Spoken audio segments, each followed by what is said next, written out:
Hey everyone, Gaijin Goombah here. Okay, I've had a lot of people ask me to talk about the AMV me in the past, and after checking it out myself, I gotta admit, I thought it was really clever with its imagery and message. To be frank though, I fear a lot of people may not understand the message after not being able to get past all the TNA, so I said screw it. Just this one time, I want to talk about something anime related. And when it comes to me, well, there's a lot of interesting stuff to decipher. First of all, the intro. This is a room that is stereotypically associated with a hikikomori otaku. I'm sure most of you know what otaku means, but as far as hikikomori goes, well, it refers to people who have pulled away from the world in their entirety and focused on themselves in the world of anime, games, and other nerdy things. They've rejected the world so hard that they refuse to leave their own rooms.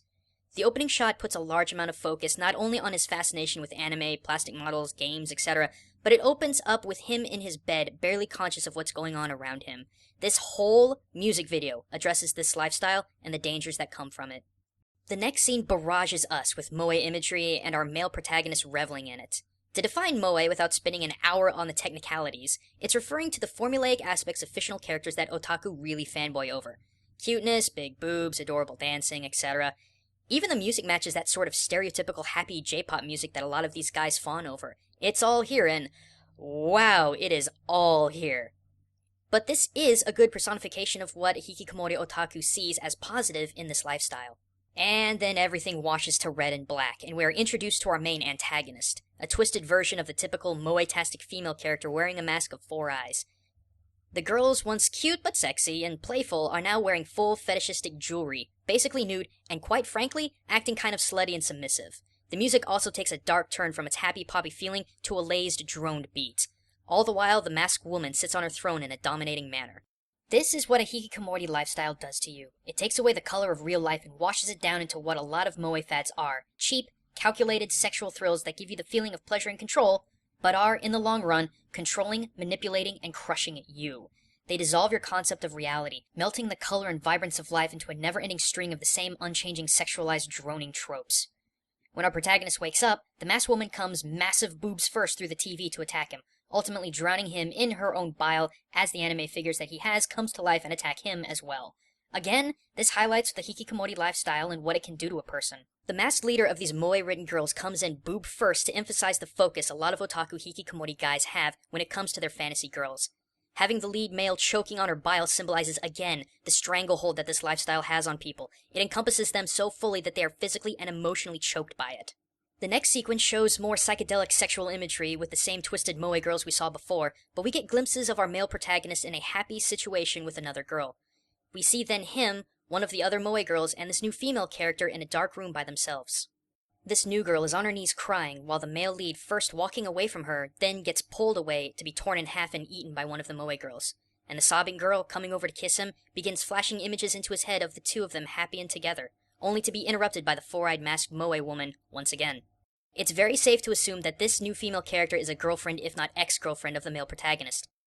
Having her sob in the presence of our male lead and having him start to walk away shows one's willingness to leave behind real relationships that can be filled with hardships in favor of synthesized ones. But before you know it, it's too late.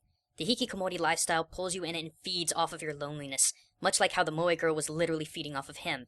It controls you.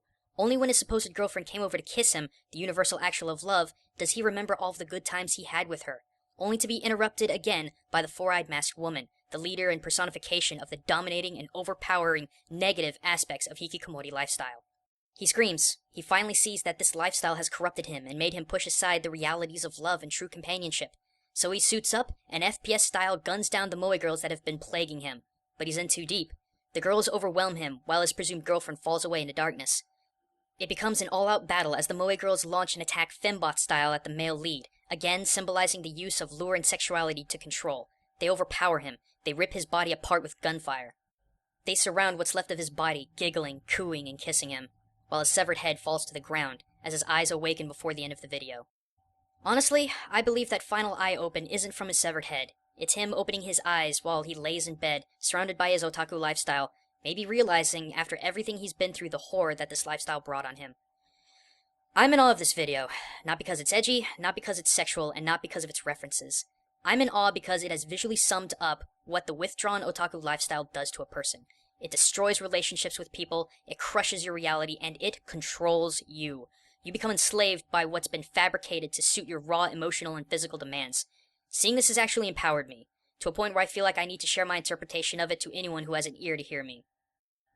I'm in awe because I fell into this lifestyle while I was in Japan.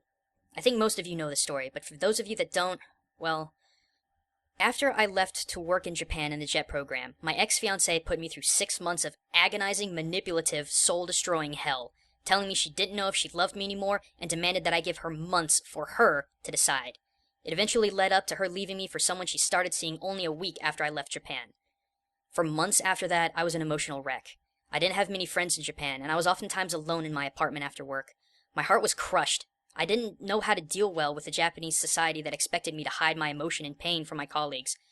So I fell into fantasy to try and cover up the loneliness and agony, and it took over my life. As soon as I got home from work, I got on the computer and rarely got off it. I got sucked into the lifestyle of falsities, moe, and synthetic relationships. And not only that, but I fell into it in the country where the whole damn lifestyle originated.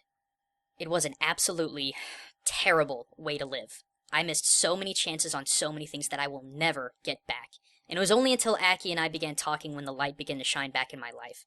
She pulled me through one of the loneliest of times and made me feel loved again, like I was worth something. If you can't already tell, I hate moe. I hate the J-pop industry, and this is why. It manipulates you. It makes you believe that you're loved by something that isn't really there. Whether that's one of the girls of AKB48 or a purely synthetic idol like Miku, I just can't stand it. I watch guys suffering from hikikomori lifestyles that just piss away opportunity after opportunity in favor of this dribble of lies. I just hate it so. Sorry, it's just a really personal thing for me. And I see this AMV as a warning. And it's a warning that every lonely guy in Japan, no, every lonely person in the world should heed. Heed it well, friends. Do not fall into the mindset of making it about me, me, me. It will save you from a life of enslavement. Thanks for watching, everyone. This is Gaijin Goombah, signing out.